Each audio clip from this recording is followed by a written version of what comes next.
Welcome to Being and Becoming Class 4 at Center for Spiritual Living, Asheville. It is February 2018 for those of you watching online. Maybe you're in like 2020, 2030 and you're watching this class online, but remember there is only the eternal now. So we are all here now. We always begin everything in treatment, so take a deep breath. I like to close my eyes, but that's just my way of letting go of things that distract me. And I like to breathe because my body is particularly grateful for a little oxygen. So as we take a deep breath, let it out. And with that, let go of any concerns or cares you may have. Let go of anything but this moment. This moment is perfect.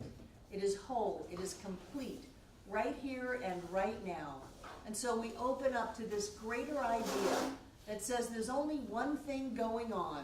It doesn't matter what we call it. It is infinite, absolute, self-existent. It is creative mind. We open up to that idea that there is a oneness. And because everything is one, we are connected with that oneness.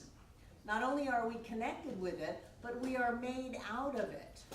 Not only are we made out of it, but it is manifest as us now. So we open up to this idea that we are spiritual beings, living in a spiritual universe governed by spiritual law, that we are greater than we could ever imagine, that we are connected with everyone, everywhere, everything, and every when. And so I know that these amazing, powerful, spiritual beings listening to my voice right now get everything that they need out of this class. That the information in this class lifts them into greater consciousness, demonstrating better and better lives.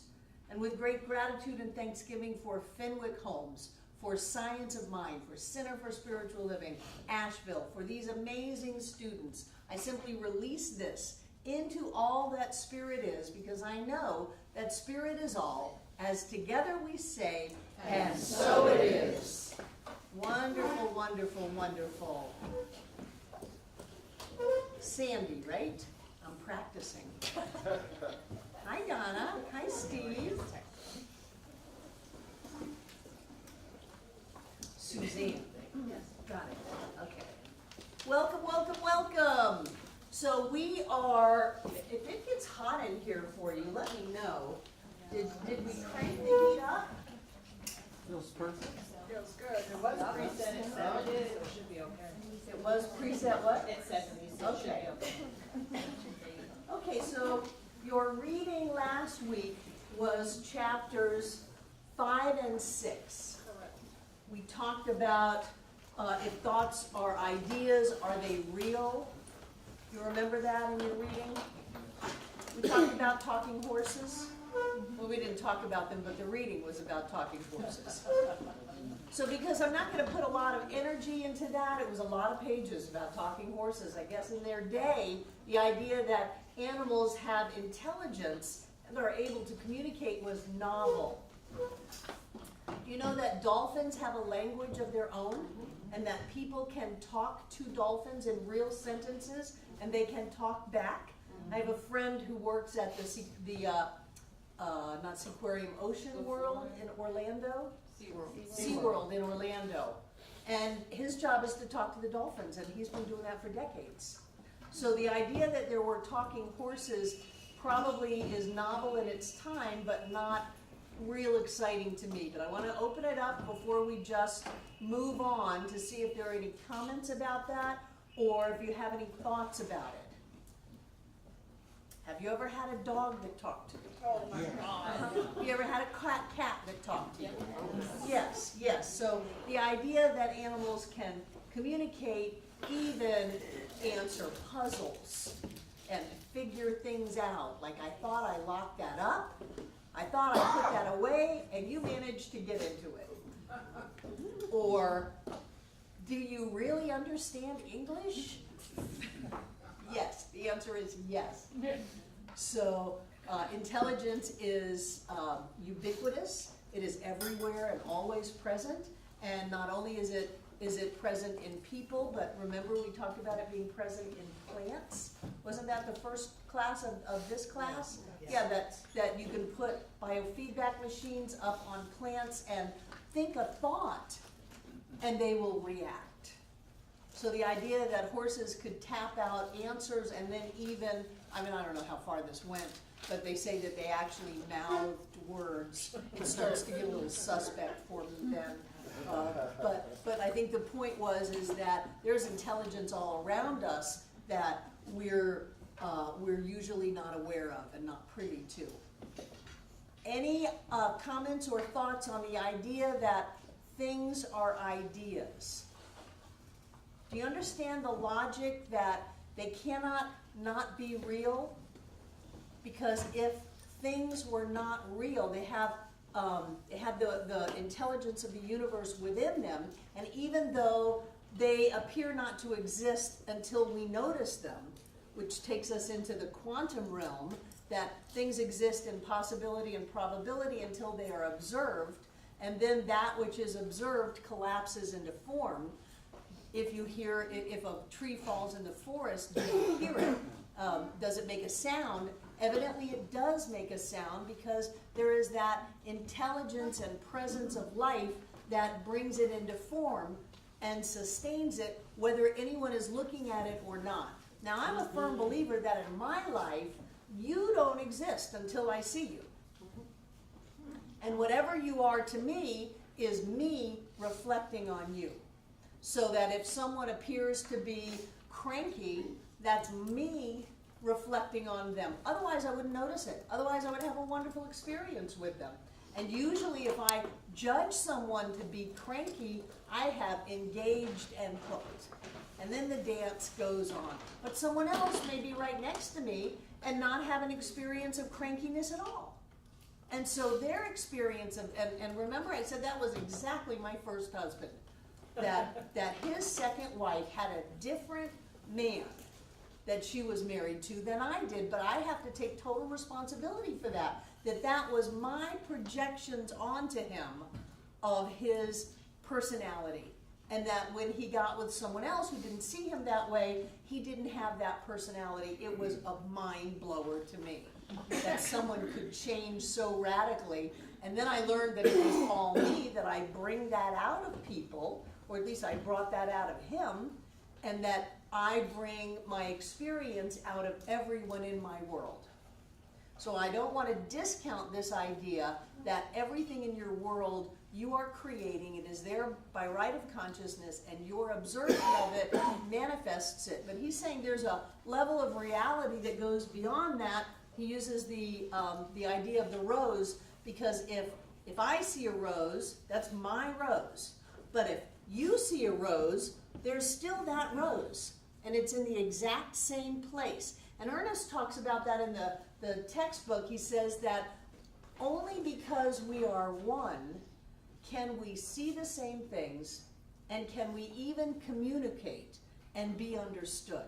If we were some kind of a different alien species that didn't have anything to do with people or something like that, if one of us was like, who knows what may be hanging out in this room, that we wouldn't be able to see each other, we wouldn't be able to communicate to each other. So he's saying the very fact that we can see each other and have and relate to each other and talk to each other is a demonstration of the oneness. And Fenwick is pushing on that same thing, saying that things are, and this goes to the whole burgeoning New Thought movement that was saying everything is an illusion. Everything is an illusion. It's not really real. And I used that, and he picked it apart and said, that's crazy-making stuff. Things are real at the level that we perceive them to be real. So if my gas gauge is going down, and I'm perceiving that to go down, I need to go and get gas. Unless I have a really clear consciousness that I can drive forever on no gas, then I need to address the certain fundamental realities of life. Does that make sense? That was the point he was making. Do you have any other questions or comments about the reading this week? So that's why my friends are so awesome. Because of you, you bet. You bet, Amanda. Nicholas. I noticed in the reading that it says that our attitude determines the way another person shows up. How what develops in the, say, the dance between two people is determined by one's personal attitude. Right, haven't you noticed that to be true? Yes. Wow, it's so apparent with children that if you look at a kid and you say, you're the problem child, you're the problem, you're the scapegoat, you know, usually it's the fourth child in the series that becomes or actually I think it's the third one that becomes the scapegoat, that if you tell a child they're a scapegoat, they become a scapegoat. If you tell them they're a problem, they become the problem. If you tell them that they're dumb, they become dumb. If you tell them that they're smart, they become smart. That's what we do in our kids club. If you tell them that they're magnificent, they become magnificent. That they're powerful, they become powerful. If you tell them all these great things and you really believe that, then that's what that child becomes. You pull it right out of them. So yes, we have relationships which reflect our attitude. That's why one person can live in a world where everybody is a crook, everybody is a liar, everybody is a cheat, and somebody else can live in that same world where everybody is wonderful, everybody is kind, everybody is generous, everybody is supportive. It's because we bring ourselves to every relationship that we have. So, check yourself out. What kind of a world do you live in? All you're doing is looking in a mirror. And it's very empowering to me to be able to have that, because then I'm the one who can change how I see people and how I pull right from them. That's why you guys are so fantastic, because I pull that right out of you. I pull your magnificence out, your brilliance out. I'm just gathering it all up to have the best class ever, the best center ever, because we pull that out of you. And my guess is you're in other situations, that doesn't get pulled out of you. I mean, we just had the holidays. That also works, I used to teach at UNCA, and I took students who, and I didn't want honors students or anything, I just like run of the mill, engineers, but I was thrilled with their with their writing. Good. Yeah, and they wrote, and they won all sorts of prizes and things like that. Because you were thrilled with them. Yeah. So run-of-the-mill engineers, that's why you said engineers, because you were teaching writing. So you wanted engineers, and you brought the writer out of them. Well, you must really be liking the poetic descriptives that Fenwick gives us. Yeah. Yeah. Would be good. Anything else? Kristen, who's about to leave to go to California and go to ministerial school on Friday. Yes. You can see that at the restaurant really well with the servers. We'll have, I can get all amazing tables who all tip, 20 to 50% all night, and then somebody else gets stiffed all night every table. Right. And it's all what you're pulling to you. When my son was in high school, he was 15, he got a job at Sears at the mall. And he had been raised in this stuff, although now he's like, But he was 15, he was working at Sears, and he would just hang out. He'd just lean up against the wall, he would let customers come and go, and then all of a sudden he would go up and talk to somebody.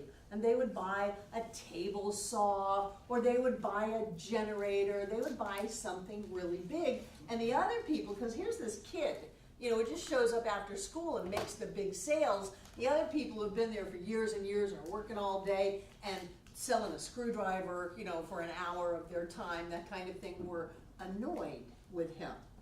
And he would laugh and say, the only people I talk to are the ones who are gonna buy. So there was something within him that knew in advance who the buyers were and who the talkers were and the shoppers were. And he would pick up on the buyers and walk up and talk to them, and they would buy something big. So yes, you got that, Kristen. You make big tips while someone else doesn't. Now, what do you think the attitude difference is with the non-big tip receiver? Victim. Victim, yes. What else? They believe that people are bad tippers. They believe that people are bad tippers. They believe that people are cheap. They believe that people don't have money, that they don't have money, that the universe is limited in money. And so they don't get the tips. So that's true for money, that's true for love, that's true for friendship or kindness. Karen? They also don't think that there's a direct correlation of how they treat the people and how what comes back. Oh, yeah, because if you disdain someone, you know, and you can't tell by how people dress. You can't tell by how they look as to what's going to happen. So if you go up with an attitude and you're all better than they are and disdaining of them, you're not going to pull out the generous tipper in them. But Kristen could get the same person and be all bubbly and loving and supportive and you know, go the extra mile and take care of them, and then she gets a 50% tip. Same person, the difference is us. I can even see it within myself. Like if I'm having a bad day and I go to work, then I'll get like if I get a couple bad tips in a row, I'm like, oh, wait a second, and I'll go to the bathroom and like Clean take it up. a minute and Yes. breathe through, Yes. and then I'll make good tips for the rest of the night. Good. Good for you to have the awareness to realize that everything going down the toilet is you, and to stop it and turn it around. It's not that we never have things go awry, it's that we stop it. Second thought. You're not stuck with what you thought a minute ago. You can go to the bathroom, do some breathing, clean it up, get your head screwed on straight, and go out and have the best night ever. Excellent. Excellent. Any other questions or comments? We have good stuff tonight. So I am on chapter 7 and 8. Are you enjoying kind of having a preview before you get to the reading? Yes. And don't you feel really smart when you read it? That's the point. That's the point. Chapter 7, the part I play in Cosmic Mind. Now there are 3 things that I want to talk to you about that I'm not completely in agreement with. And keep in mind that this was a long, long time ago. We're almost around to the 100-year mark for this. And we were still figuring out how metaphysics really works. So he says that we are not all of God, though all that we are is God. And this was a common thing even 40 years ago when I was starting in this teaching. They would say, oh, well, we're just a part of God, just a little part of God. Don't ask so much of me. I'm just a little part of God, just a little tiny, tiny thing. No. In order for a unity to exist, it must exist in its totality at every point simultaneously. You got that yesterday with John's talk of how big is your God. In order for this to exist, it must exist completely at the point of you. All of it. And you. All of it at the same time. It doesn't bounce from Sandra to Michelle and back. You don't have, okay, this is my 5 minutes of sun, you know, of light, of clarity, of God being me. No, no. All the time. Spirit must exist in its totality as you in order for this to be real at all. So no idea of I'm just a little part of Spirit is. Now I'll give you that we can't fathom it. We cannot wrap our head around that at all because our heads are focused in time and space. So maybe we can look out at the Hubble telescope, the Hubble telescope space photos. We can look at those and really stretch out. But then you get to this thing where, well, what about even beyond this universe layer? There are simultaneous universe layers happening all at once right now. Oh my gosh! I can't wrap my head around that. I actually think there are people in mental institutions that got a glimpse and they couldn't handle it. And it just literally fried them. So all that Spirit is at the point of us right now. So think about it. What do you need to create? Sell your business? Heal your back? Create something magnificent? Spirit's got it. It's okay. There's plenty of power, of creative force, of unformed substance to manifest whatever it is you choose to have in your life. The sun is coming up tomorrow. The planets are all holding together. Space and gravity and light is all doing its thing. You're good with whatever you want to create. That's the value of that idea, that there is no limit to what part of it is yours, because as soon as you have a part, you have limited it. So there's no part. Do you get that? I did not want you led astray by Fenwick. Well, Barbara says that it's the whole thing, but Fenwick says it's just a part. No. And had Fenwick lived, another 100 years, I'm sure he would have come on board with all of quantum physics and math and science and all of that. Do you think that changed because of more knowledge of science has proved these things?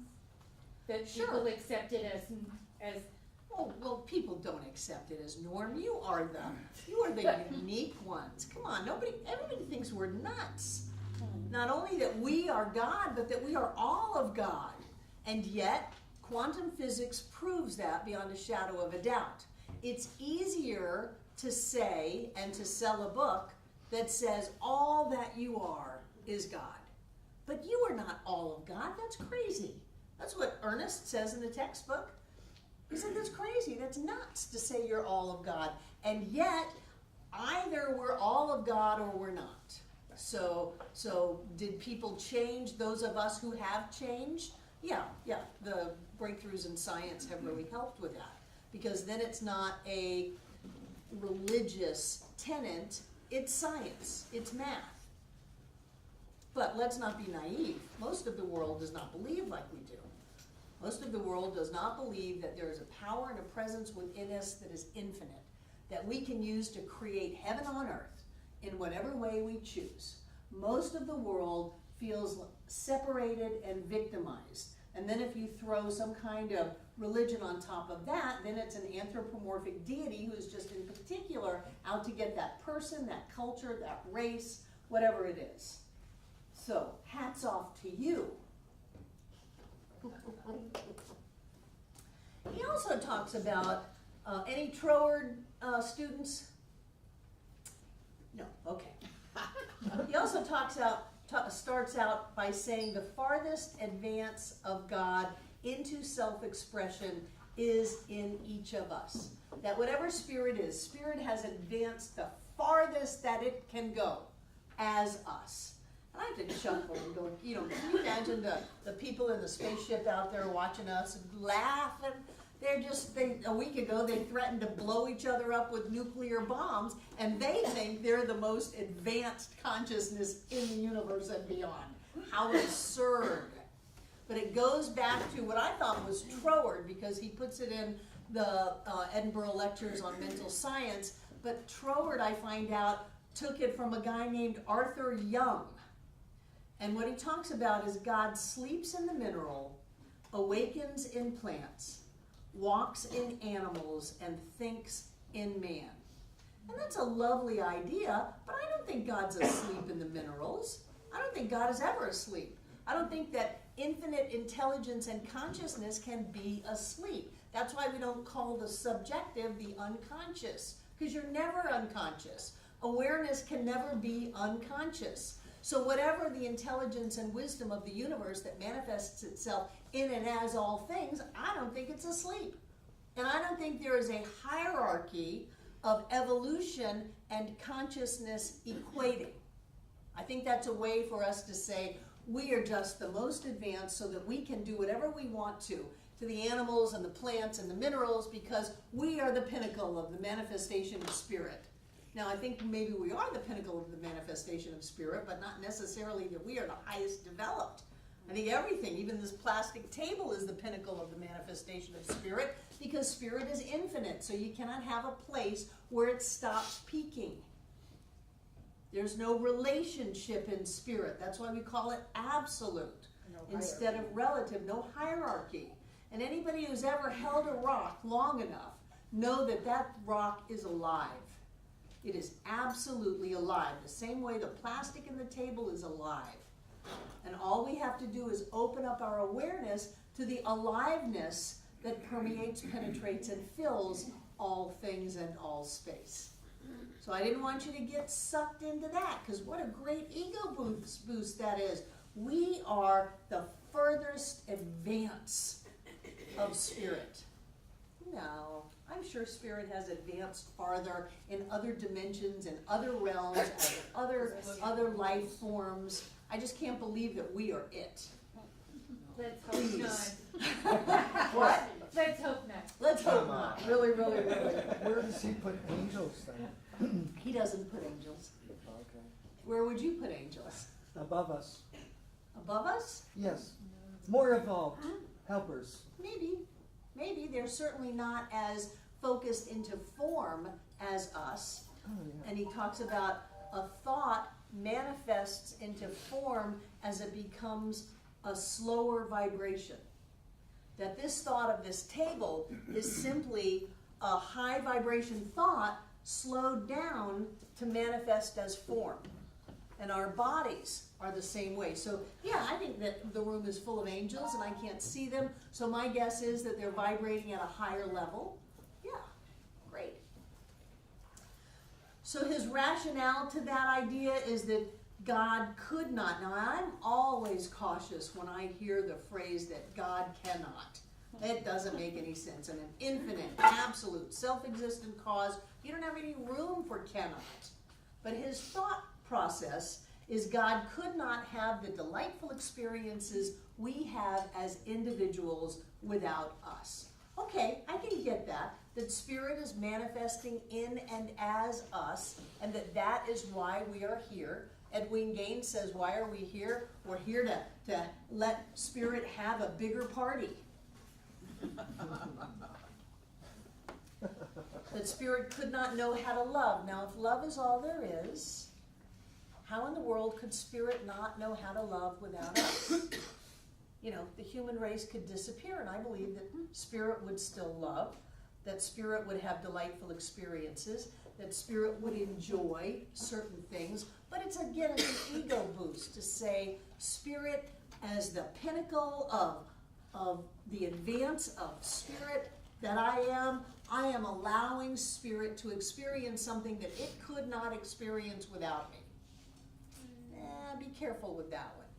I do like the idea that because we are here, spirit would not be complete without us.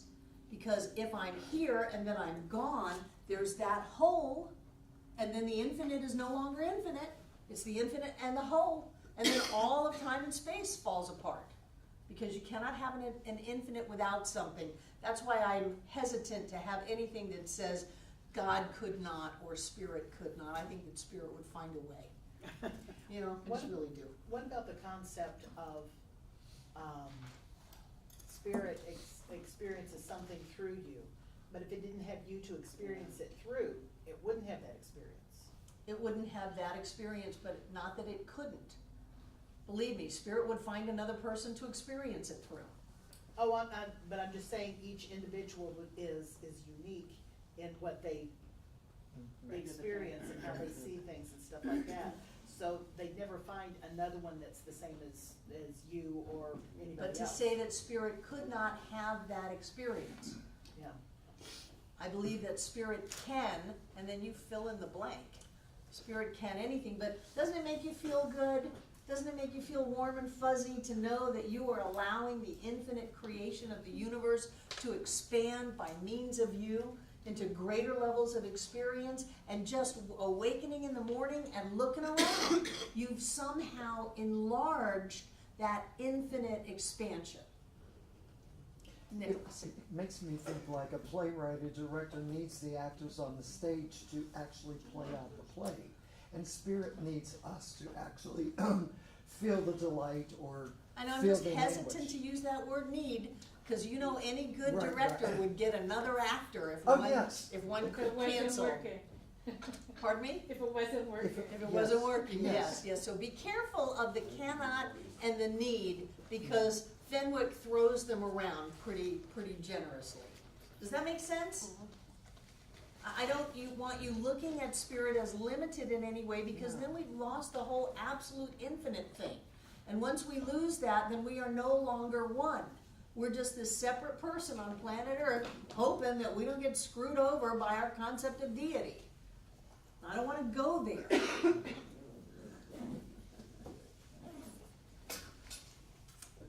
Okay.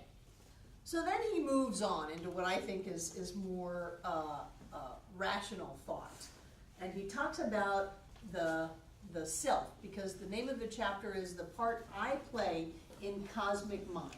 So he's talking about the self, and he says that the self, which is us, rests on a common unit underlying the absolute self. So we're going to give you different ways to look at it, so don't freak out about the languaging yet. There is a common unit that we rest on, he says. Emerson said there is one soul common to all men. And so he's saying that there is a common unit that the self rests on. He's trying to bring up this idea of oneness.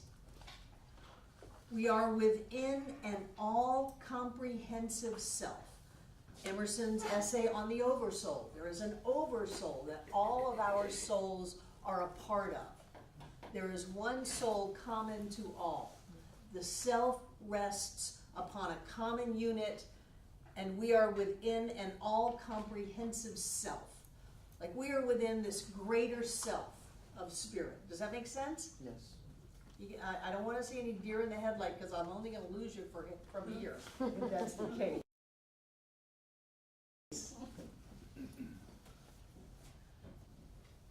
There is a unity that gives our love an all-embracing charity. Embracing what? Charity. Sharing? Charity. Compassion. Kindness. So there is a oneness that we all rest in. There is a soul that includes all of us on a soul level. And I've never really been comfortable with this idea of soul. It's kind of like the intermediary form of physical, and then there's some part of us that is the soul, and then it goes off to some experience in an afterlife. I've never really been quite clear about the soul. But he says that that unity gives us an all-embracing charity. What would an all-embracing charity be? Abundance. Abundance. Non-judgment. Non-judgment. Trust. Trust. Wonderful. Nobody said a 501c3. Excellent. There is a compassion and a kindness, because I know people in the class have talked about compassion.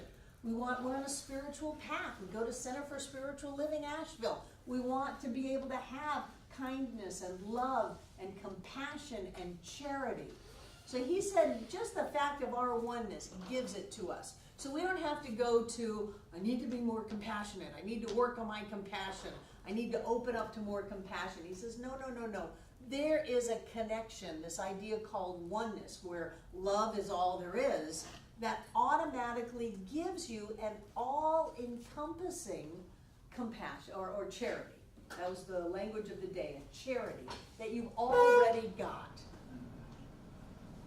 And he says that now take a deep breath, because this is going to be the point of discussion.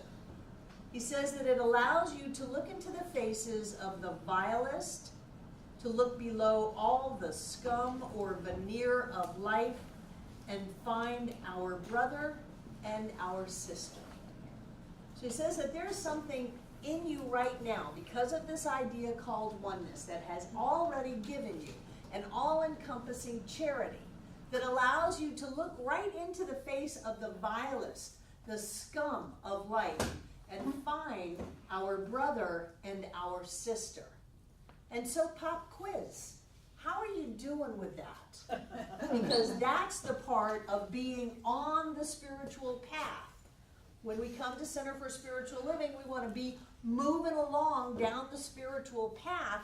And a big thing of that is being able to tune into that charity, that compassion, that kindness, that love within us, that non-judgment, that abundance and prosperity, which means we have more than enough of whatever it is we need, and to be able to see it even in the faces of those that we would label vile and scum.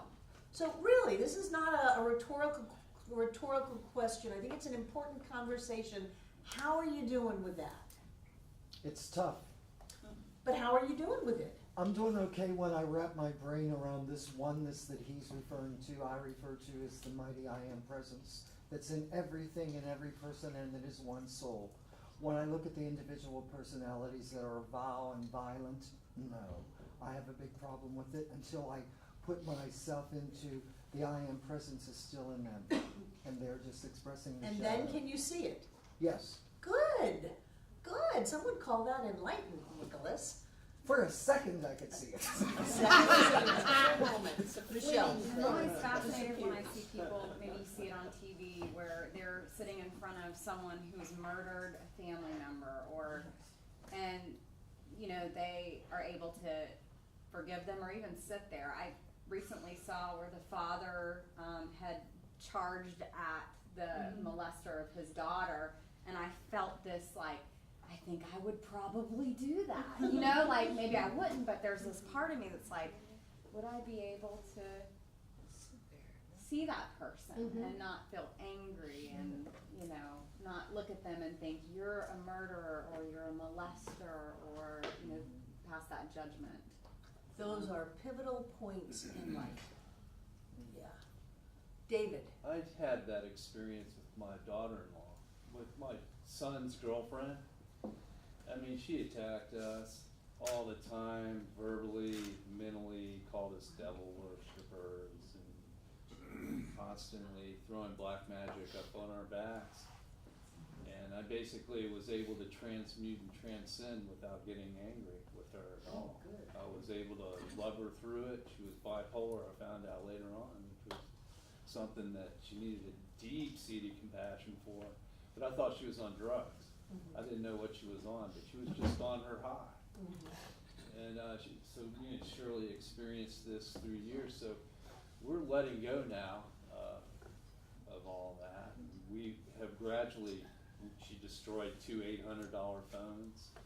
She would constantly interrupt him. Be careful so of your he could attachment work. to the story. Yeah, the work and all that was, but you know what? Even when he was not there, I was able to just step right over him and just do what I needed to do to take care of things. Good. I wasn't caught up in the anger would come in. I'd want to kill it for a second, and then I'd go back to, oh no, I can't think that. And even when she'd do all these things, she could tell I was angry at her. So I had to not be angry. I had to just basically totally detach and stay away as much as possible.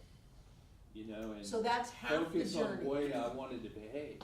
Half the Professional, journey, peaceful. a really good half, a really important half. He's saying to take the next step to be able to see her as a brother or a sister. I have. Have you? Because you're shaking your head no. Well, okay, maybe I haven't, but I think I don't think I'm holding any resentment. Good. towards Can her you at love all. her? Yeah, oh yeah. Okay, good, Yeah, I do. good. That's the rest of it. Not holding She's any probably one of resentment, the greatest gifts I ever had. not wanting to Because kill her. She deflated my ego. Okay. I had to use spirit and Yeah. everything. Yeah. I had to, or I would Almost have fails. just self-destructed. Right. Good for you. Yeah. So you went from wanting to kill her to being able to love her. Yes. Big steps, David. Thank you. Yeah. Yay. It was Yay. And nobody monumental. says that you don't go Thank through you. that first step of it's hard. Yeah. I have a lot of anger. Boy, I could do that.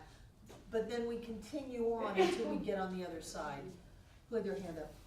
Linda. I think that was the greatest message in the shack was until you walk in their shoes, you can't judge, because when the person playing God was saying, why can I not destroy this one of my creations? I know where they came from and what caused them to be who they are, and I don't see them the same way because of that.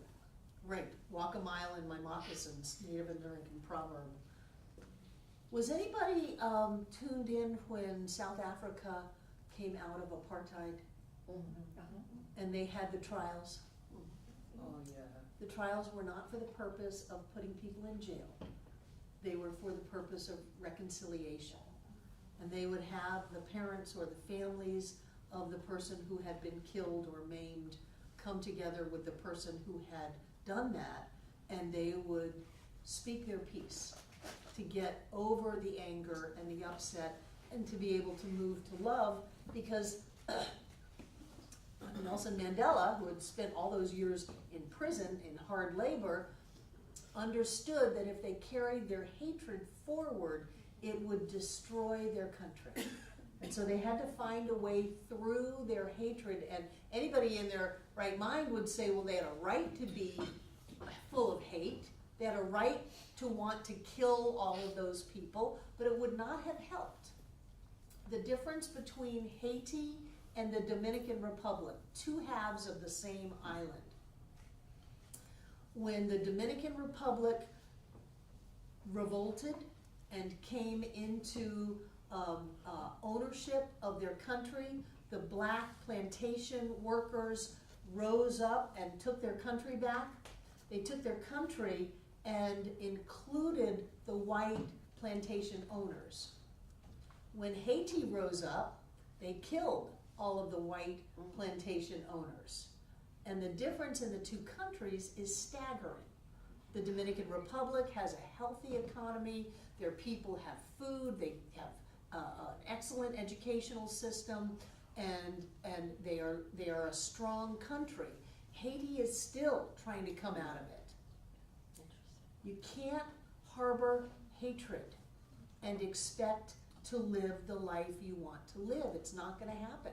You have to find that charity, that compassion inside of you. And nobody said it's going to be easy, but if what you want is on the other side of that door, and to walk through it, you cannot hate. It's just you cannot hold on to this idea that says, oh, you're vile and disgusting. Oh, I would never do that. What a lie that is. Of course we would do that. Given the circumstance, the history, the situation, we would do it all. So you can't say, you are this awful person and I'm just, oh, I'm good and holy and spiritual. No, because until you can see the presence of the divine in that person, you're not good and holy and spiritual. You're just judgmental and vindictive. That doesn't give us what we want. So check yourself out. I mean, really, this is an important thing. Jane, you're just about to bust over there. Well, there's a lot of stuff going on. There always is. I think we get an easy rule. But anyway, so what's the best thing? I mean, I have in my life people that I really, I haven't found in my heart to forgive. But so the best I can do is turn my back. That's a step. But eventually you're going to have to love them. Eventually you're going to have to find a place to not hate them. But turning your back is a good halfway measure. It is good. That's way better than wanting to kill them. Yeah, detach. Detaching is a great first step, but in order to get what you really want, you're going to have to find a way to love them. And you may start just by saying, I love you, I forgive you, I love you, I forgive you, I love you, I forgive you. I'm not a big fan of forgiveness because I think it's a halfway measure. You have to have something to forgive. I would like to jump all the way to the other end that says thank you. Thank you for your gift because it helped me, whatever, find my strength. It helped me understand who I am. It helped me grow. It helped me whatever. Thank you for your gift because I have this idea that says before we are born, we get together with our peeps. And we say, I want to learn power. I want to learn self-reliance. I want to learn love. Will you help me? And that person says, you betcha. And we jump into physical form, and then they show up as someone who is the perpetrator to our victim. And on a higher level, there is a great gift in that. And if you can get the gift in that, You don't need to do the forgiveness stuff, because there's nothing to forgive. There's only gratitude. There's only taking the blessing out of it and moving into a greater experience of life. If you're still telling the story and then saying, I forgive you, that's not really the best thing, but it's way better than if you're telling the story and saying, I just want to kill them or get them. You know, I just want to hurt them. That's a very dangerous place to be. With me, I just prefer to turn my back on them as though they don't exist. Well, but they do exist. Yeah, but in another state. But they exist in your heart because there's hurt. Yeah. Yeah, so what I'm giving you is an opportunity to get the blessing out of it, to be grateful, and to move on without the encumbrance of the hurt. And I understand, like Nicholas said, sometimes it's hard. But I think you've been carrying this around for a long time. Since I was born. Right, so it might be okay to let it go. Well, yeah. Well, I mean, the best way to let it go is to turn your back on it. That's the beginning, but turning your back on it is only half of it. You have to turn to something else. You can't just have an empty spot. I'm not going to be mad. I'm not going to be mad. I'm not going to see a pink elephant. I'm not going to see a pink elephant. I'm not going to see a pink elephant. And then all you do is see the pink elephant. You've got to turn toward something else. So turn toward, I love you. But saying it silently, not to them. I mean, you can be cool around someone.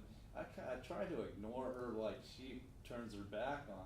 Look at that face. I'm not going to indulge in trying to get that person's approval. Well, of course not. I'm not asking I you to don't get need their approval. I don't need their opinion for anything. And All I'm I not do is I saying- just try to get through whatever situation I'm in and move on in a peaceful, professional way. Right, That's the way I do and it. somewhere in your heart, you're gonna have to find the space to see your brother or your sister as them. Because as long as you're still angry with them, I don't need their approval, I don't need their opinion, then you're hooked. Okay. Rocking Bear used to say, if they can make you angry or afraid, they own you. They do both. Yeah, and I don't wanna be owned. It's giving your power away. It's giving your power away. I don't want to be owned. And I know it's asking a lot, you know, but Fenwick starts right off with it to see the vile and the scum, to be able to find your brother or your sister. I would say to find yourself in there, to find the light in there, to find the love in there. It's our job as spiritual beings. I live in a world created by love. Well, are you seeing the love everywhere? Sometimes it shows up in disguise. Doesn't matter, it's our job to see it. See it. To see it. To see it, Nicholas. I think too that the silver lining is when I do forgive and see the light in them, the power is restored to me because of their love. Exactly. If you want what you want, it's on the other side of seeing the God in them. And what is it that holds us back? People say, I don't have enough money, I don't have enough time, my body is doing things I don't want it to do. Well, who are you still upset with? Because that has held your good hostage. And we are so willing to sell ourselves out for our position of being right. Well, they did me wrong. So of course I get to be upset with them. And we're willing for that ego charge of it, of being right, to sell out the good for the rest of our lives. And I guarantee you it's not worth it. That person is not worth it. So you might as well go ahead and love them. Well, why love them? I mean, I prefer just to, they live somewhere else and I'm there. I love it when they're not around. Troy.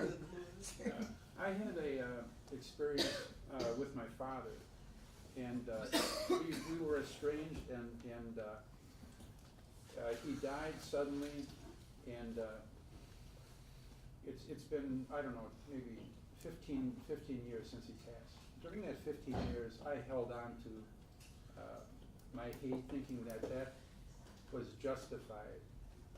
I felt that I was in the right.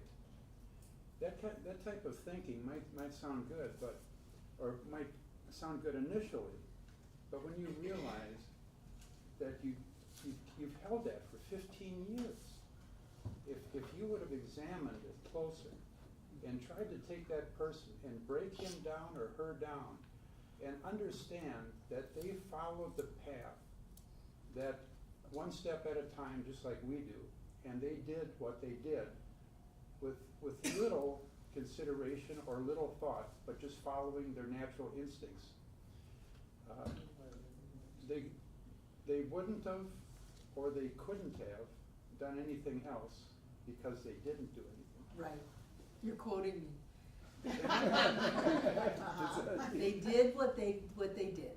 If they could have done anything different, they would have. Since they didn't, they couldn't. So 15 years later, what I got out of it was, I wish I could have found it in me to do it at an earlier time instead of holding on to my ego. Which would have freed up all kinds of creative energy inside of you. Yes, yes. It's So- difficult to love someone like Betty and hate someone else. It constricts our love instead of having all of our love to give. Good for you. Yeah. Judith. One thing I've learned here is that, and one thing where I've come to, is that once I forgave myself, I was able to forgive other people in my life that I had anger towards. I was able to relax and Right, just. because it's usually projection. Exactly, and it was just what you're talking about, but you know, that conversation I told you I had with my mother, she said, I hope you can forgive me. I said, I do forgive you, I hope you can forgive me, because I saw my own part in it. And, you know, not everybody gets to see their own part in it, but I choose to see my part. Not everybody chooses to see their own part in it. Right. Everybody gets to. Right, right. Yes, yes. Yeah, so I always like to bring it back to me. Whenever anything is going on, I check myself out. Where is that inside of me? Get somewhere where I can breathe, get my head screwed on straight, and then move on in life. And it's amazing to me how people change. When we change. Exactly. When I change, it's amazing how people change. Drew. Forgiveness has nothing to do with any of that. No, of course not. Inside, you know. If I were to tell my story, people would, and they have, said, why aren't these people in jail? Oh my God, that's horrible. How could they do that to an animal, let alone a child? And all this. I mean, people would be aghast, and some would weep. And like I said many times, I could write books on many things that happened in my life. And more. But the heinous things that happened that were just beyond the pale. I was poisoned, drugged with a car. So, I mean, I'm just on and on and on. These things, if I can't see God in everyone's eyes, and I can't forgive them, if I'm not in that place to be able to forgive them, I can't move. I'm stuck. I'm stuck holding. Exactly. I've got my hand is in the monkey jar. You know, and it's like, what am I doing wrong? What am I doing wrong? So what I see is that you bit off a lot in this life, Drew. Not only that, you went from your childhood to being a commando. So you bit off a lot, and right now you are reaping the harvest of that because your heart is wide open. Letting go of that, you know, because that's a little tiny morsel. You know, it's like, but the monkey won't let go. The monkey will But die you're not for a it. monkey. That idea of putting their But- hand in a jar and grabbing something and not being able to pull it back. Right, You right. gotta let go so you can put it Right. back. But it's that work with you, it's like Judith said, you know, forgiving yourself, that is the first step. You know, and then working on to forgive others. You don't have to, you know, run back in time or call them on the phone or meet up with them for coffee and I totally agree. No, it's an inside job. Right, And- because there's nothing to forgive. Yeah. That's where I want people to get to. You can do forgiveness work and you can do 70 times 7 and all of that to get you to the point where you realize there's nothing to forgive. Nothing to heal either, right? Nothing to heal, only truth to be revealed, and what is the truth that you are revealing, David? Oh, unconditional love. There you go. Yeah. Once you feel unconditional love for her, she Yes. will change, she will leave, your life will totally shift. I really do. I have gotten, I may be a work in progress with that. You are. But I really. We all are. If it wasn't for this teaching, I would be lost. Your prosperity is being held by that person. You gonna let her keep it? No. Love the hell out of her. Yes. Love okay. the hell out of her. Thank you. I I practiced will. that for years here. And people will either change or they will leave. Just love the hell right out of them. Drew. I used to say when I first came here, I was broken and all this other stuff. No, I wasn't broken. There was no fixing. I just felt that way. Right, but now you don't feel that way anymore. I feel amazing. I feel surrounded by my peeps. I mean, I'm just Yeah. I'm high on the mountain. And I'm There you ready. go. I'm ready for the next awesomenesses. You know, I wake up every morning looking forward to the day. After Good. coffee. Good, good, good, good. After Good. coffee. Don't forget anybody else before we move on from this. This idea about being able to see our brother or our sister in the vile and the scum is all about oneness. Remember, he's talking about oneness, and he's saying that that oneness is what gives us that sense of love that is charity, that great sense of charity. He also talks about things that happen when you don't feel that connection. And he says that when you don't feel that connection, when you feel separation, that you're not feeling connected with everybody, love isn't the only reality, you're not able to let go and move on into that greater sense of self, he says that's when you get sick. And that's when what people call evil shows up in the world. It's a sense of separation. It doesn't have inherent truth to it, doesn't have inherent persistence to it, although some people would believe that evil, quote unquote, is a given. You know, how people can think in the anthropomorphic Judeo-Christian mindset, the paradigm that they use, the metaphor that they use, that the devil could be equal to God when the devil was one of the angels under God, and that God threw the devil out of heaven. How then does that disenfranchised entity called devil combat with full force that which God is? I mean, even in that story, it's ridiculous.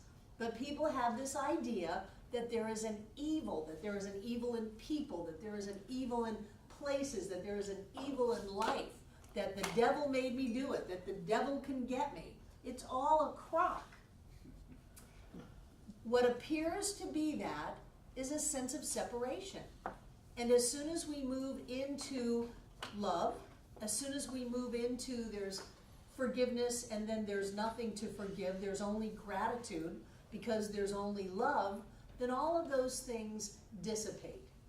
So if you're feeling like there's, and we won't say evil because we don't use that word very much here, badness, wrongness in the world, consider that you're feeling a sense of separation, and that if you move into this idea of oneness, it will go away. Walk a mile in my shoes. Understand where I've come from. When I worked with an organization called Results, which was a grassroots political lobbying organization designed to reduce infant mortality rates, which at that time were 40,000 a day worldwide. Yes, that was 40,000 a day. Raise female literacy rates and boost immunizations. I know there's a push against immunizations, but in developing countries, it's a really good idea to have those things. They would coach people and say, before you go to your congressman or senator's office or legislature's office and meet with them, understand that they in their hearts are trying to do good in the world. They are in their hearts trying to do good in the world, and meet them on those terms. And then invite them into what you're presenting as a better way to do it. And I thought, boy, that works for everybody in the world. Everybody in the world is trying to be a good person. They're trying to do good. They're trying to live a good life. Nobody wakes up in the morning, well, very few, and then you gotta walk a mile in their shoes to see what happened to make them crazy. But very few people wake up and just say, well, how many people can I kill today and hurt and torture and maim? Most people really have a desire to live a better life, and if you can see that in them and meet that in them and invite them into a better way, let's not fight, let's work on this together, let's both love Jesse together. You know, your common bond is you both love Jesse. Then you can bring them in to a bigger experience. What was it? He drew a circle to shut me out, a thing to flaunt, a thing to flout. But love and I had the wit to win. We drew a bigger circle and took him in. Yeah. Let's take a break.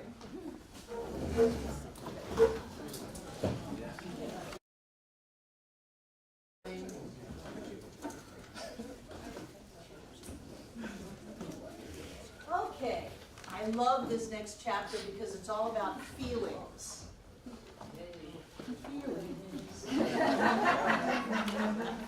A million songs go after that. But before he gets into that, he's going to lay some basic premises out, and I want you to stay with me during this. Everything and beyond is mind. So everything, every bit of form, which includes time, because it's a space-time continuum in this universe layer, and beyond is mind. So we talked about that when we talked about the difference between pantheism and panentheism. I just laughed when I saw John's talk. It's like, were you in my Monday night class? Because we just went through all of that. So everything and more is mind. Are you saying mind or mind? Mind, but that's brain, so it's mind. Everything originates in mind. Everything is a thought. Every idea comes together in form. So every form comes from an idea or a thought. Everything, things originate in mind. And that's wonderful, because if something is in your life, something is in your life, it came from an idea or a thought. If you want to shift it, where do you work? In mind, in ideas, in thoughts. That's where you make the shift, because that's where everything comes from unformed substance, from this thought acting upon universal mind and creating into form. So you go back to thought or mind. All form is idea. So everything that is in physical form is idea. It's an idea. It comes from an idea, either at a relative level, at the level of us, or an absolute level, at the level of spirit. It's an idea. All substance is mental. So no matter what it looks like, there is a mental cause, there is a thought, there is an idea that generates that form, that thing, that substance. Okay, those are the basic premises to get into the chapters. Everybody on the same page? Anybody saying, no, that's crazy talk? Is this on chapter 5? No, this is chapter 8. This is going to be your reading this coming week. Oh, okay. You are reading 7 and 8 this week. But I want you to feel smart when you read it. And I'm only touching on certain things, so next week I'll ask you if you've got questions or comments on your reading, and we can fill in the spaces. Steve? How do you differentiate between mind and brain? Oh, the brain is a physical organ. The mind is the person who just, the being, the energy that just asked that thought. Who is that? It's beyond your brain, isn't it? Yeah, the brain is simply an organ or a tool of intelligence or mind. People get confused. They think their mind is their brain. There is a thinker behind the thought. Somebody decided to think that thought. And that's an easy way to just start to get a sense of it. If the brain could think, when you take it out of a body, it could continue to think. And it doesn't. It just rots. Pardon? Recently, I had somebody propose to me that our mind is in our aura. It is outside of our body. Yeah. It is in our aura. Yeah. That's a really interesting concept I've never heard of. Isn't it? I've been chewing on that one recently. Good. Well, I've been concerned about thinking it's more in our cells, because like if you, It's everywhere.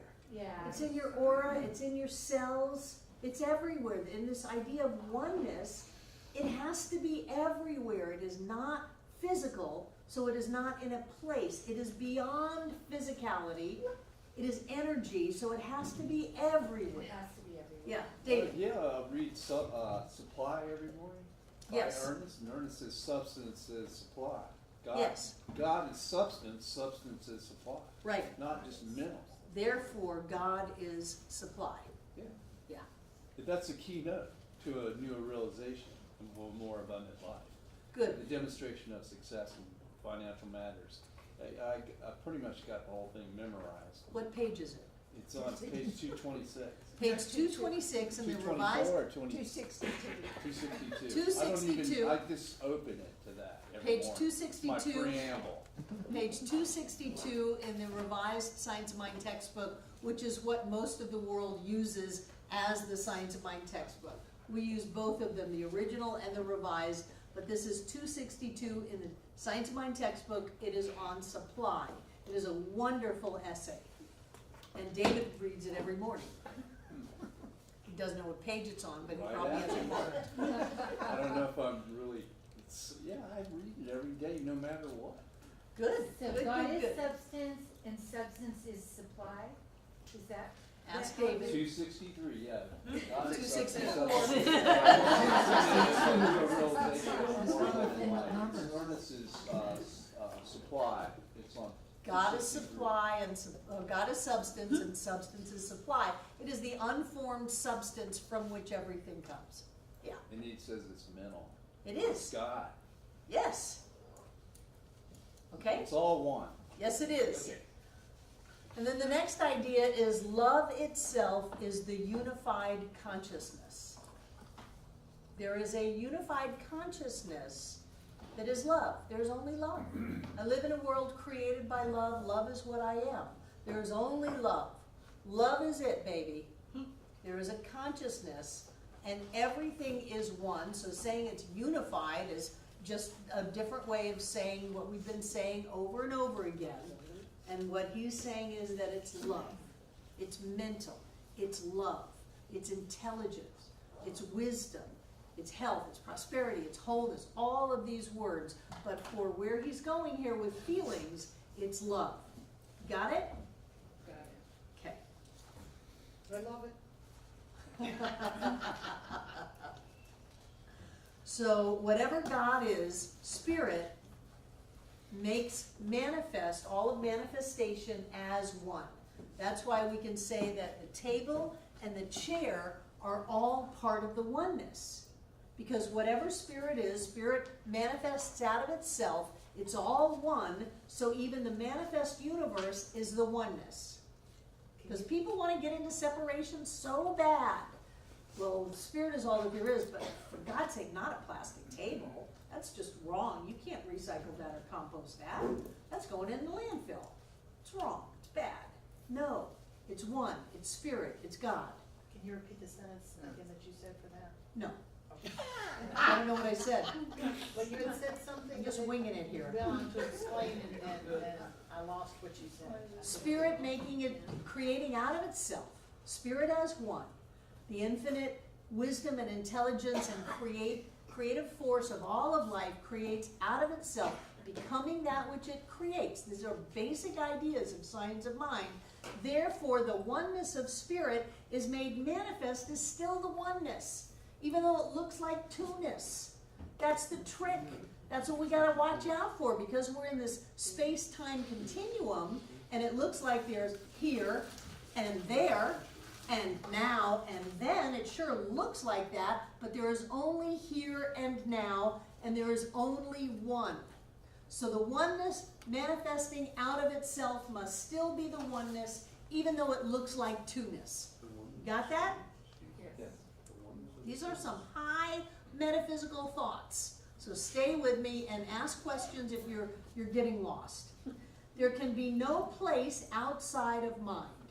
Whatever mind is infinite, so there can't be anything on the other side of it. You cannot have, remember, this is the circle without any circumference, and this is the space-time continuum. You cannot have a place, which is space, outside of mind.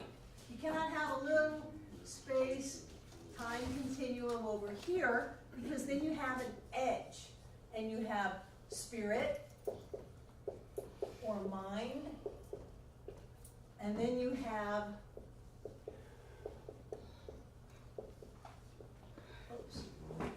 knot. You cannot have a knot. If you have a knot of anything, then the infinite is no longer infinite, time and space no longer hang together, and nothing is here. So either everything is spirit and God, or we're not here. Your choice. We're all just figments of our own imagination.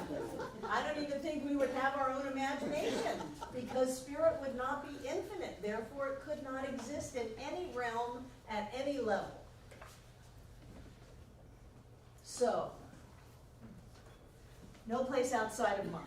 Okay, those are the basics. I'm going to run through them again. Everything and beyond is mind. Everything originates in mind. All things are thought. All form is idea. All substance is mental. Love itself is the unified consciousness. God made manifest as one. No place outside of mind. You got that? Okay, here we go. Now he's going to talk about this feeling body that we have.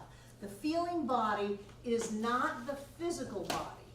So he's moving into outer realms and dimensions. He says that the feeling body can be seen as an aura. You just talked about our mind being like an aura. It can be seen as an aura, only there's no limit to your aura. I mean, this was decades ago. They could measure people's auras from 30 feet away. And there's no point where the energy field around your physical body stops. It goes out forever. That's where we are connected, where we touch each other, everything that needs to be known, all of that is all at a level outside of our body.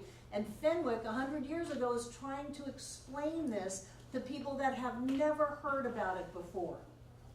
He's saying that the feeling body is the form in which the higher consciousness of the individual clothes itself.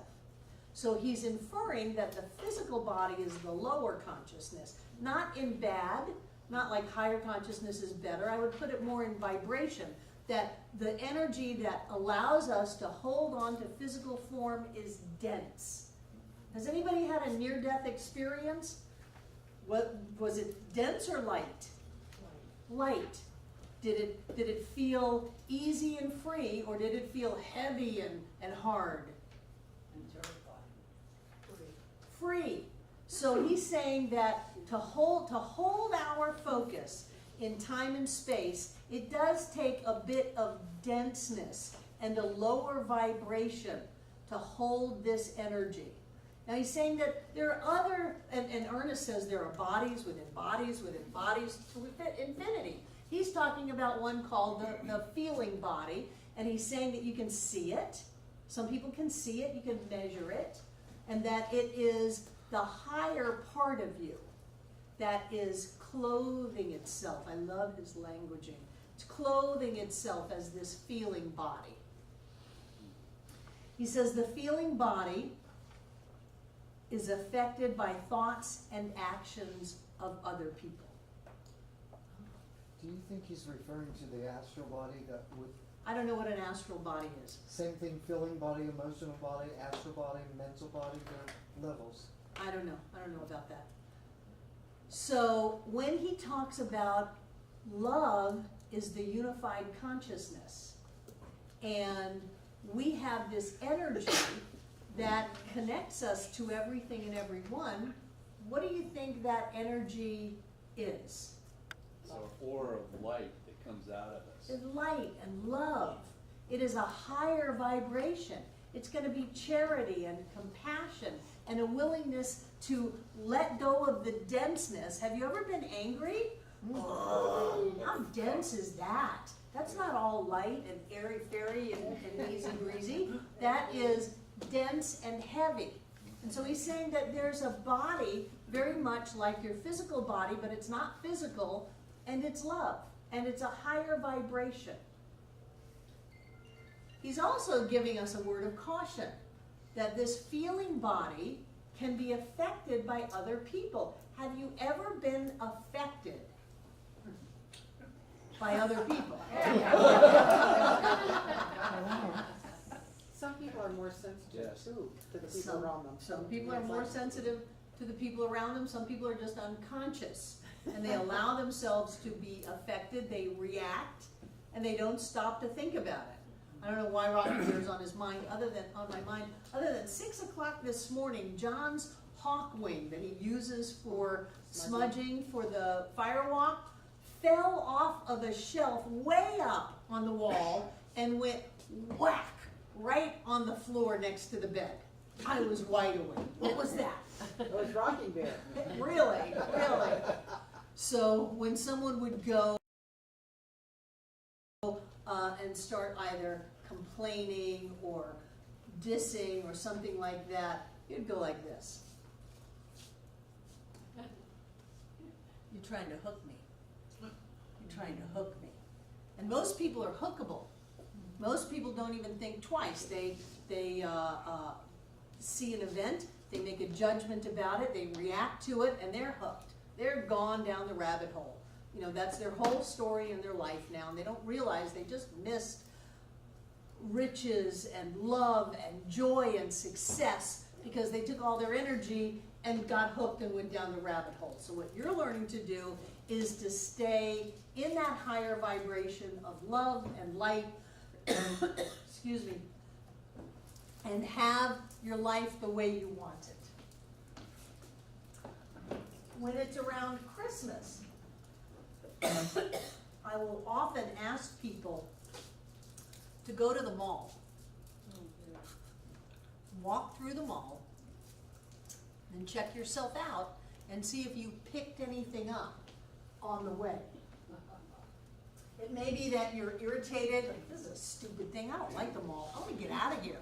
Jeez, how much more do I have to walk? This is ridiculous. And then you leave the mall and you're all rah, rah, rah, rah. And to look at yourself and ask yourself, is that mine? Or did I pick it up along the way? Yeah. It's a good question to ask because your feeling body is affected by people, thoughts, and ideas around you. That's one reason I encourage you not to watch the news before you go to bed. If you're going to watch the news, watch it in the morning where you've got the whole day to work on yourself. To watch the news and go to sleep just gives it to your subconscious mind, and you've taken all of the drama and trauma and upset of life in a very select and focused presentation called news, and then you sleep on that. So check yourself out.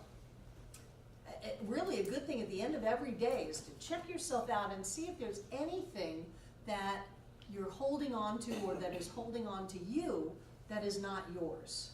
You know, and you can get pretty elaborate with it. You can You can say, are there any entities that have latched on you, you know, and you need to cleanse that and release it. I don't think we have to get that dramatic. Just, is there anything that you've picked up that isn't yours? Sometimes, I heard a story about a couple, and the wife would make the husband go into this special room before he was allowed in the house with the family and clean himself up energetically. Because he would bring all this stuff in from work and be all,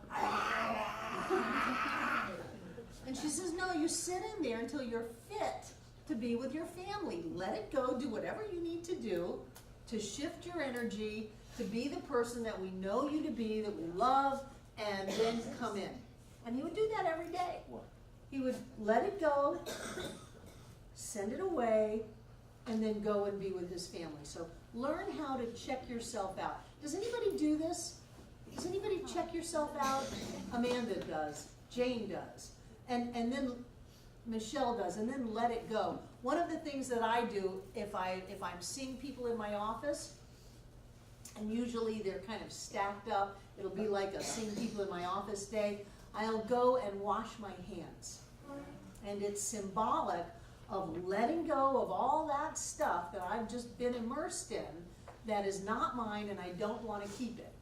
Now there are other times when you want to take from your surroundings. What situation might that be? Do you want a cough drop, Deb? No, I am. Okay. When might you want to let yourself be affected by people, feelings, and ideas around you? Susan. I'm in consult with people all the time that are about to get married, and I even say out loud to them sometimes, I come home with all that love dust. Right. I mean, people feel the best, look the best, have the highest expectations. They're in love, and I got that all over me from them. Wonderful. Being around people that are about to get married. When else might you want to put yourself in a situation where you are affected by the people around you? Being here. Being here. Thank you, Sandy. Linda. Going to the maternity ward. Do you go and hold the babies? No, I don't, but that would be where that would be one place you could get all the goody feelings. Because I remember the nurses saying they fight over who gets to be around all this joy and happiness. Right, you can hold the babies, but you have to go through training. Yeah. Yeah, so going to the maternity ward, just looking through the glass at the babies. Wow, Jane. I have got a lot of stuff that seems to be going on right now, and I need to get rid of it. And I have a Qigong teacher. I mean, he teaches up at the Asheville Yoga Center. So you go to Qigong. Yeah. Wonderful, smart move. Who else? Chuck. Gardening, hands in the dirt. Gardening, hands in the dirt. And how about walking a labyrinth? We have a labyrinth in the upper parking lot, for those of you who don't know, that Chuck has hand painted, and 4 times a year he turns the sanctuary into this huge labyrinth. Yeah. They're like 30 by 30 feet. They're amazing. So walk a labyrinth. What else can you do? Judith. Obviously, when I'm shooting in the mountains, sunrises, sunsets, being around other people who are creating at the same time. Put yourself in nature. Be around like-minded people, people that are going or being where you want to go or be. Sounds pretty basic to me. Be careful of picking up crap from your surroundings that is not yours. Get rid of it, let it go, and intentionally put yourself in environments where you're going to be surrounded by positive, healthy, happy, prosperous, joy-filled people, and then take all that in. Open up to it. Betty. I was just gonna say that sometimes when you do your inventory at the end of the day to see if you picked up anything from anybody else, you might wanna check and see if there's something that you picked up from yourself that you don't want. Sure, anything that you don't Right. want, you are in charge. You can let That's it what I'm go. saying. It's not always everybody else. Sometimes it's something you picked up that you want to let go of. Well, from that internal critic inside of your head, but I think that person picked something up along the way too. Yeah. So the dominoes continue to fall.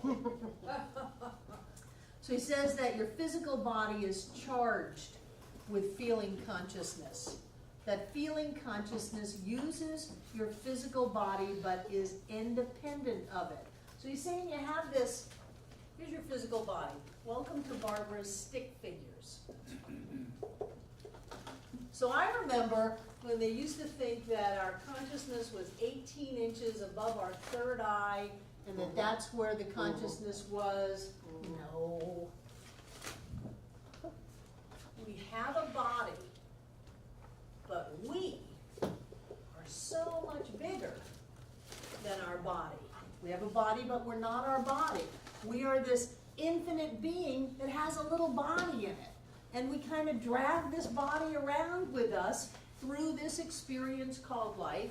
And when the body is laid down, we're still there, just without the body. That's all that happens. So he's saying that you've got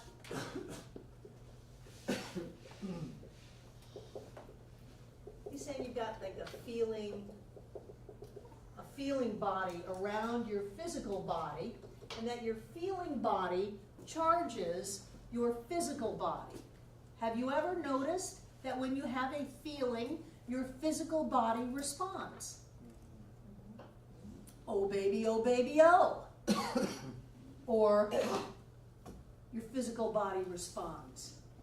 If you, in your emotions, in your feelings, have a charge on something, your body is going to respond. What kind of things might you have a charge on that your body would respond to?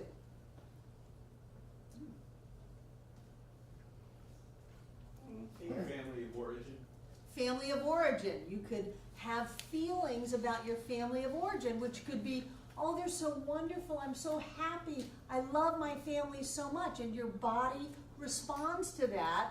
Or it could be, oh no, these dirty, rotten racket-fratchets, they file suit against me again, and your body responds to that.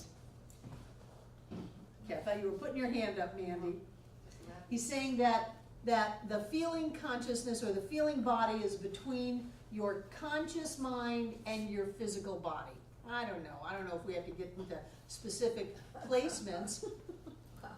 But he's saying if you want to really learn to demonstrate, this is something to get. You can learn to use your feeling body, which impacts physical form, whether it's your physical body or the body of your affairs. And if you are doing an affirmation or a treatment or setting an intention with no feeling to it, what's going to happen? Nothing. Nothing. Nada. Niet. It's not going to work. So you have to learn to generate the feelings that you want to live. Why do you think I make you say every day, today is a happy day? Because I want you to be happy. But if you go, check off, you're supposed to feel it. You're supposed to do the happy dance when something happens. You're supposed to look foolish. Go to April's class on play. I don't know. If you want to commit your energy into it, you can. No, I'm good. Because if you have a thought and you can supercharge it with your feelings, stuff happens. So if someone says, oh, I have the flu, and I just coughed all over you, and I go, oh my God, they have the flu. Oh, Purell, go take a shower. Oh no, I'm so afraid. What's going to happen? You're going to get sick. You're going to get the flu, even if they didn't have it. They just thought they had it. That's all it is anyways, a thought. So we have a saying in Science of Mind. It's a thought plus a feeling equals an action. So yes, you want to learn how to think. Change your thinking, change your life, but that's only part of it. Because if you think a thought and you have absolutely no feeling that is in alignment with that thought, it's not going to happen. I'm prosperous. Oh, gee, I hope that I can rub 2 cents together to go get on the bus. I'm abundant. Oh, gosh, they're coming to collect the rent. That's not going to work. To learn how to generate the feelings that you want to have is amazingly powerful. He says you've got a whole feeling body, and it goes between your conscious mind and your physical body, or the physical body of your affairs, to generate that feeling that says, yes, I have more than I ever dreamed possible. Yes, I am loved and perfect and whole and complete. Yes, I love my body. My body is healthy and flexible and young and strong. That's who I am. It's the words, but it's the feelings that come along with it. To put yourself in an environment where you get surrounded by people that say, yes, you can. You can. Anything is possible. We're dealing with miracles here. What do you want to have in your life? You can have that. You can be that. You can do that. To put yourself around that and then just say, bring it on, baby. Just suck it up. Changes your energy field. People can see the difference.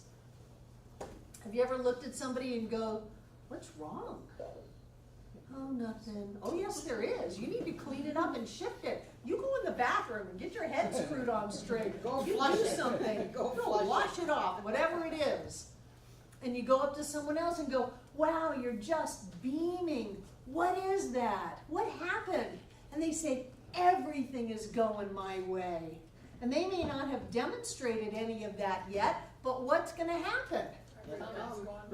Everything's going to go their way. Absolutely. You said you could extend that light as wide as you want, right? That It is feeling body. already extended. You do not have to do I that. often go down the road and say I'm in a bubble of light because I'm fearful of traffic or getting in an accident. So I'll say I'm in a bubble of light and I'm safe and secure. Good. That helps you feel safe. But Right? it also I can extend my light. I actually believe a light comes out of the top of my head and extends out all over my town, and then I can extend it all over this whole United States. It doesn't stop. And then it goes all over the world. And it doesn't stop. Yes, it keeps going into space. It's It never infinite. stops. It is infinite. Eternal. You are infinite, David Williams. You are infinite. There's no place where you stop. And like the cell, it breaks down forever. It goes one way forever and into space forever. Right. And when you get really big and really little, they look exactly the same. It's always there. Yeah, yeah. Good, good, good, good. But whatever you need to do to get your feeling self, your feeling body, feeling what you want it to feel, please do that. If you've got to start doing the happy dance and pretending that things are going great, there's a blessing in here somewhere. Do not open mail when you're feeling fearful. Don't do it. Wait until you're feeling great, till everything's on top of it. Go talk to your friends and let them say, there's a blessing in that envelope. Only good can come from this. You're so powerful. Everything's going your way. You're prosperous and loved and joy-filled. And you go, yeah, that's the truth. Then you open the letter. Because your feeling body will address the manifestation and change what happens. So if you're going to do that, lift it up. Lift it up into joy and happiness. You know, we could teach this teaching and everybody just go off into a cabin somewhere, but you won't get the same experience. Something happens when we're together. That's why we have people do testimonials, because everybody goes, wow, that's fantastic. If they can do that, I can do that. And then their feeling body shifts, and so their manifestation shifts. You have a tool. Fenwick calls it a feeling body. He says it's a higher vibration, it's a different vibration. And you can't see it, some people can see it. And you want to learn to use it. Because when you combine a thought and a feeling, something happens. Something happens. So don't do your affirmations, treatments, reading, and just go, check it out. Don't do that. Because the demonstrations that you have will be more inclined to your feeling than your thought. Jane. Well, I had something, I did that on Sunday, Mhm. and I suddenly thought, well, my word was sunshine in the search circle. Sunshine, which I was kind of depressed before that, so I said sun, and suddenly I felt so sunny and happy. However, I lost track of what I was doing. And Oh, but that's that's usual. Right? That's usual? For you? Well, no, I mean, generally I'm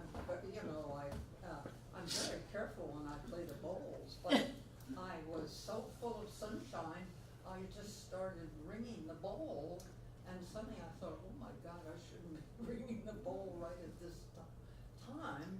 So your task is going to be able to stay focused, which I know you've been working on for years, to be able to stay focused and joyous at the same time, Ah, yeah. without just jumping into joy. Oh, that's Although, what it if you've got to jump between joy and the bowls, go ahead and jump to joy. It'll be all right. Well, I certainly did a huge vibration that drowned out. Because you were joy-filled. Yes, yes. Well, I was thrilled about that until I realized that I shouldn't be playing it right then and there. Oh, who cares? Shouldn't shit all over yourself. Don't shoot on yourself. Um, So you have, I got in real big trouble for saying that one time to the wrong person, so, What'd you say? no offense. you have two choices in life. When you get around people or circumstances or newscasts or false stories on Facebook, you have choices to either get sucked in and to react to them. And let those outer experiences then determine your creations in your life. Or you can choose to say, I am not going to be affected by this, turn away from the condition. I am at choice. My life is wonderful. I am prosperous and healthy and happy and whole. I am in control of my state. I am joy. I am love. That is the only reality. This is my choice. And when you do that, you let go of whatever energies you have temporarily picked up and you redirect yourself into the life that you want to live.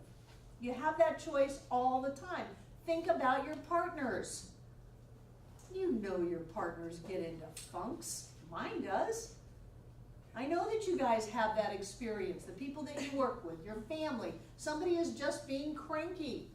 And you can go, oh, how dare they mess up my vibes? You just created my experience, and now they come in and they're messing up my vibes.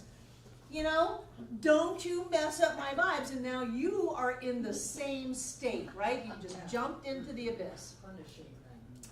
Or you can go, I'm a powerful, creative, spiritual being. Nobody can mess up my vibes. I'm in control of my state. I choose joy. I choose love. I choose prosperity. I choose health and wholeness. For that matter, I'm so clear about who I am, I'm just going to love the hell out of that person. And then they either find somewhere to go or they rise up to match that energy. You are always at choice. I know people who give up their state and their creations and their freedom over a traffic light. I had a student in Miami, Wesley. That was 82, 92, 2002, 2012, 2018. That was 35 years ago. And because he was so out of control with his emotional state, and it was reflecting in his business, in his money, in his relationships, and he would come to me for help, I would make him drive during traffic from 4 to 6 every day up and down one of the major roads in South Miami called Bird Road. He would just drive back and forth, and his job was not to be mad. Was his only job. You are not allowed to get mad. You let people in front of you. You do not honk. You do not flip people off through the window. You do not yell. You smile. You drive in harmony with other people. You are generous. And it took him like a year, but it really changed him. A lot of gas money. Changed him he was paying way more than that for his upset. People don't know that they are in charge of their feelings. And what Fenwick is telling you in this chapter is that your feeling body is so important. You can't see it, but it's there. It goes between your conscious thought and your demonstration. It's a feeling. And when you get your feeling and your thoughts in alignment, you're going to have a demonstration. You're going to have an action. Most people get their feelings and their thoughts in alignment in a way they don't want to go. Oh, I knew that guy was a crook. Now I have a thought that they're a crook and I've been taken advantage of, and a feeling, and what's going to happen? I'm going to lose it all because of that. So you want to get the thoughts you want to experience and generate the feelings of that. I've had people leave this center over this teaching. I cannot control my feelings. They just happen. And I go, no, you choose to feel what you're feeling. That was rational emotive therapy in the 60s. You always think a thought before you feel a feeling. So think the thought of the feeling you want to feel. You always choose how you're going to feel. Now, somebody may think very, very quickly that I have a right to this feeling. Anybody in their right mind would feel this way. Of course, this is what I'm going to feel. And so I get my adrenaline all pumped up. I go into fight or flight, and then I run across the courtroom and jump the guy, you know, or whatever it is. That does not have to be your life. Being on the spiritual path means to be spiritual along the path. To do that, you have to stop acting like a jerk, even if it's only for a moment, and start acting from a higher level, and you will find that your demonstrations are just delightful, because love brings in money, joy brings in success. It's amazing. And we throw it away so quickly because we think that that feeling is a good idea. And I want to remind you, only feelings of love and joy, of charity. I'm trying to think of that word, it's an old word. Charity and compassion and kindness and generosity. Those feelings give you what you want. And it doesn't make you a doormat. It doesn't let people or things take advantage of you. For that matter, it has you cooking and vibrating at such a level that you are attracting way better things in than you even thought you were going to create. Nicholas. What if someone is having the thought that their feelings are not safe? Maybe they're coming from the social mask of appropriateness, always wearing a... Are you talking about yourself? No. Okay, then I don't want to talk about a fictitious person. Someone. Well, when I'm angry, I don't feel safe. So I can talk about myself when I get to that level. But if there's a safety that feelings aren't safe, would that change? On a psychological level, I would encourage you to go get a tennis racket and a pillow and hit it and scream no and get some of that anger out. Mm-hmm. On a spiritual level, I would say that there is no anger and there's nothing to be angry at. There's only love and only joy. And if you can bypass the anger and jump to that, great. If you've got to go through the anger, then beat a pillow to death and scream no and get your anger out and realize that nobody died. So usually, on a psychological level, we usually don't let our anger out because we're afraid that there is so much rage inside of us that if we let it out against a little bit, we're going to get a chainsaw and go around and kill people because we're so angry. So we use that as an excuse to stuff the emotion down. And if we let it out, we realize nobody died, nothing happened, I just screamed and got red in the face and beat this poor pillow to death. But it's okay. And then you can get more comfortable with your feelings. The problem with being comfortable with those kinds of feelings is that then people think, well, oh, that's my feeling. I'm in touch with my anger. I'm going to go through life angry. No, it was but a small stepping stone to a big space of love. That's where you want to go. And you get to the point where there's nothing to be angry at. There's only gratitude and there's only love. Okay? Anybody else before we close? Good class. I love this. You know, this is the best class ever. The best teacher. And you're the best teacher. Thank you. I'm a reflection of you, Andy. Take out what you're going to give. those of you watching online, no matter where it is in time or space, you too can be a part of this flow by going to the donate button on our website. If you're on YouTube, go to our website, cslasheville.org. The donate button is both at the top and the bottom of every page. Thank you. And I have a good area. What I know is that God is the source of all supply, that we are blessed. I know that we are held and loved in this infinite mind of love, of spirit, of all that is. The infinite potential of all of life is what we are right now. And so the infinite love of the universe is what we are. The infinite prosperity of all that is what we are right now. And so as we give our gift tonight, we know that we are coming from a place of boundless abundance. We have more and more and more and more. Whether it's money or time or friends or opportunity, we always have more. And we give from that fullness. And we give to this Center for Spiritual Living Asheville, knowing that somehow we come together to make this center all that it is. It is a place of peace, a beacon of light, a tower of strength, and a fountain of wisdom that touches the lives of all who call it home. And so it is.